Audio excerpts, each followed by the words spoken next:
Pohod treh src, že kar 32. po vrsti, tudi letos poteka tradicionalno v sklopu maratona treh src. Letos pričakujemo okvirno 3000 pohodnikov, ima pa pohod letos kar dve pomembni novosti. Prva novost je, da si bodo pohodniki lahko pot izbrali sami, saj bosta na voljo kratka pot v dolžini 7 km in dolga pot v dolžini 12 km. Želela bi še omeniti, da vsi, ki boste izbrali dolgo pot, boste deležni seveda tudi določenih prednosti in sicer še več čudovitih razgledov, saj se pot povzpne tudi do Kapelske cerkve, ki jo vidite tukaj za menoj. Pot si bodo izbrali po lastni presoji, v vsakem primeru pa bodo osvojili vse 3 kontrolne točke. Pot je krožna in označena z smerokazi, start pohoda je ob 8. uri izpred glavnega odra.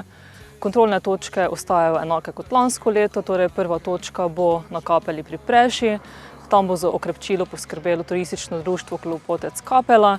Druga točka je pri Vinotoču Belak oziroma viničeriji pri Gruški, tam bo poskrbelo za osvežitev Turistično društvo Radenci. Tretja točka pa je torej v parku v Radencih v glasbeni hišici.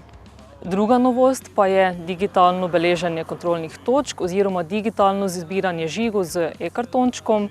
Saj kot Zero Waste prireditev želimo zmanjšati tudi količino tiskanih pohodnih kartončkov.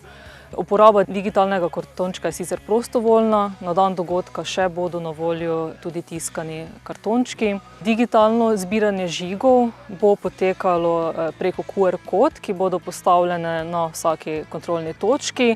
Torej pohodnik bo poskeniral QR kodo in na to se bo na e-kartončku zabeležil žig. Ta izpolnjen e-kartonček si bo pohodnik lahko prenesel in shranil ali pa ga delil s svojimi prijatelji. In še omenila bi v bistvu eno posebno zadevo. Za vse, ki bodo uporabili digitalni kartonček in ga tudi izpolnili ter si ga prenesli, bodo lahko sodelovali v nagradni igri z posebnimi nagradami. Saj želimo v bistvu, da bo čim večja uporaba teh digitalnih kartončkov in s tem tudi korak naprej k naši Zero Waste zgodbi. Omenila še bi, da je udeležba na pohodu treh src brezplačna, potrebna pa je prijava, ki jo lahko pohodniki opravijo preko spletne strani na maratonu treh src ali pa na dan dogodka.